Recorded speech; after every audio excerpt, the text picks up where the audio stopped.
I can't remember.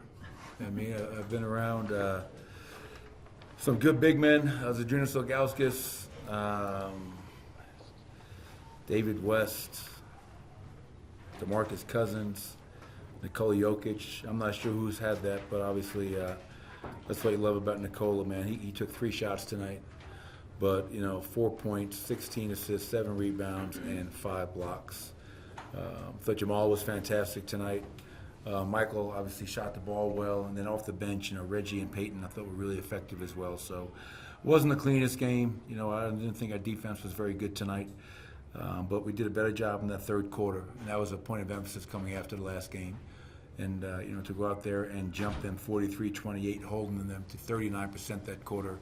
I gave our players some credit for understanding the message after the Golden State third quarter and Orlando third quarter, and they responded tonight. So good win. Got a couple days before our next one at Utah, and just got to try to keep on finding that consistency. Do you think it's a coincidence that Jokic has 16 assists tonight and it's your highest home field goal percentage this season? No, because if he's getting assists, that means he's finding guys at the rim, he's finding guys from the three-point line, and Nikola and Ogi Stojakovic, one of my assistant coaches, this was their Christmas, for them in the Orthodox Church. So they had a Christmas morning with their families, which was great. They were able to do that, and just like we did on December 25th, it's always good to get a win on the holiday. So we'll take it. We'll definitely take it. We just got to be cleaner with the ball. I think second half we had 13 turnovers for 17 points after only having 2 turnovers in that first half. So playing with the lead, being disciplined, and trying to create as good a habits as we can. You've mentioned Jamal sort of having an infectious quality with guys, and when he's going, it sort of can get other guys going. What exactly do you mean by that? Is there something in the huddle? Can it just get guys fired up sort of mentally? Or what is I just think they feed off his energy. I think Jamal is a guy like you can read him. I mean, like my mother told me when I was a little kid, I can read you like a book. I didn't know what do you mean? You can't read me like a book. And you can. I'd be a bad poker player. And Jamal, you can read very easy. And when he's like locked in and engaged and like walking off the court at the end of the second quarter, I loved it. He's telling all the guys in the hallway, we closed the half well, but hey, it's not about the offense, it's about our defense. We got to get stops. We got to be more consistent on that end. We got to rebound better. So when you have a guy like Jamal, one of your best players, saying that to his teammates, that is holding each other accountable. That is leadership, and we just need more of that. So I love to hear that.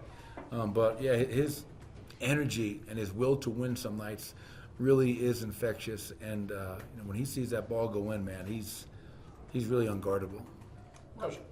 What went into your decision to play DeAndre Jordan tonight, and what did you think of what he was able to do on the floor? Yeah, I mean, they're such a big team. With they start Duran, who's a young talent. They come in with Wiseman, and they're a great offensive rebounding team. And the one thing you can say about DJ, man, that guy is a monster rebounder. If you looked at the last 5 game stats, he's not even paying attention. But DJ's rebounding on the season is just incredible per minute. And the other part is, the connection that Reggie and DJ have in pick and roll is. One of my coaches was telling me the stat, I'm sure it's changed in the last couple of days, but in pick and roll combos that have run over 100 pick and rolls in the season, DeAndre and Reggie are top 10, ahead of Jamal and Nikola. And so there is a chemistry there, there's a synergy there, and they had a couple tonight, and that opens it up for everybody else. So it's not just DeAndre, it's the impact on the group. So it was just the rebounding, and obviously I think when he's out there with Reggie, those two just have a tremendous partnership on the court. Coach, you had Jamal staggered tonight, went down to 9. Just what went into that decision, and is that something you think you'll go to in the future? Well, I've done it for 8 years now, so we'll probably go back to it. And I wasn't using it, because, Julian's out. He's going to be out for a little while. And I'm sure most people are like, no big deal. I think it's a big loss. Julian's a guy that I would run a lot of plays for. Catch and shoot. He can get downhill. And so with no Julian out there, and just kind of getting back to maybe a little bit more of a balance. And that's what we've done all along, as you know, Ryan. And now that minute restriction isn't there, letting Jamal play the first 6 minutes, get him out. So now when he comes back to close the first, start the second, he's kind of the featured guy.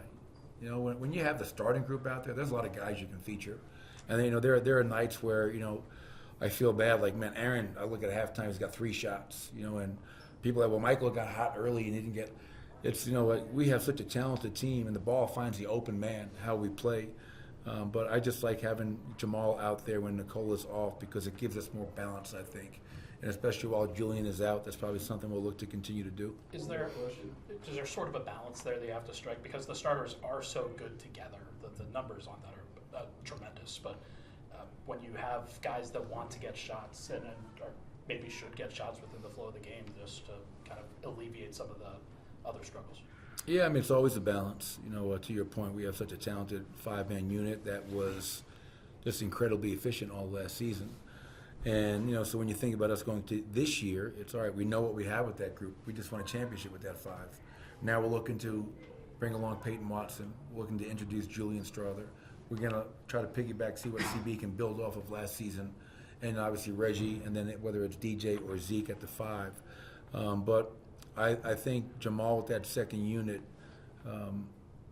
just kind of balances it out where the non-Nicola minutes aren't so up and down. You know, instead of peaks and valleys, maybe soft rolling hills.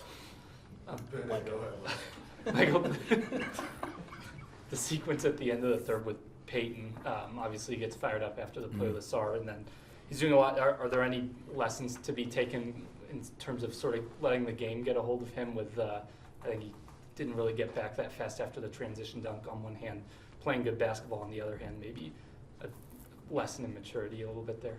Yeah, I mean, every game is an opportunity for Peyton and all of our young guys to mature, grow up, learn. And I loved it when that play happened. I didn't see the push until I saw the replay. And he was fired up, and I love it, man. I love guys that get fired up and get emotional. You know, that shows that you care. But then to your point, there are a couple of times where, you know, we're celebrating after a play, and as we're celebrating, they're running down the court and they're scoring. Or that also happens at times we're complaining with the referee on a no call, and they're running down the court and scoring. So obviously, some things that we can learn from. We gave up 2 free throw box sets tonight. You know, that can't happen.